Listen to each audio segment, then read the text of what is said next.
শেষ নিশ্বাস পৰ্যন্ত এটা প্ৰশ্নই খেদি পৰিব, মোৰ জন্মৰ অৰ্থ কি?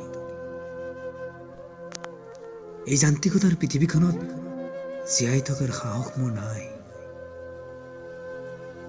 খোজে খোজে হেৰুৱাইছো জীৱনৰ সুন্দৰতাখিনি। দুখবোৰ লুকুৱাবলৈ মুখত এটি হাঁহি বিৰিঙাই ঘূৰি ফুৰিছো সমস্ত জগত। কিন্তু আৰু কিমান দিন? প্ৰকৃতিৰ আগত যেন সকলো ধৰা পৰি যাওঁ। সপোনৰ ডেউকা মেলি উৰিব খোজো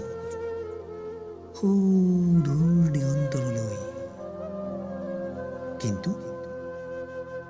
কিন্তু এই সমাজৰ নিয়মে দেখোন বাধা গুচি ধৰে। ৰঙা ৰং মোৰ বৰ প্ৰিয়, কিন্তু বিষাদেৰে পৰিপূৰ্ণ হৈ থকা শোণিতৰ ৰঙী চোন ৰঙা বুকুখন কেতিয়াবা বৰ বিষায়। বিষত ছটফটাই থাকি ভাবো আজি দিওঁ সকলো শেষ কৰি। তেতিয়াই মনলৈ আহে এই যে ফুটপাতত শুই থকা, বাটে পথে অনাই বনাই ঘূৰি ফুৰা অনাথ শিশুসকলৰ কথা। হেতুপাল পানীৰ বাবে কান্দি থকা, ভোকৰ এমুঠি ভাতৰ বাবে ছটফটাই থকা কণা অন্ধ শাৰীৰিকভাৱে দুৰ্বল মানুহৰ কথা।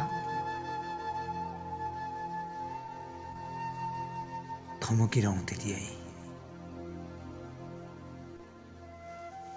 আৰু পাহৰি যাওঁ মোৰ বিষাদেৰে ভৰা হৃদয়খনৰ কথা।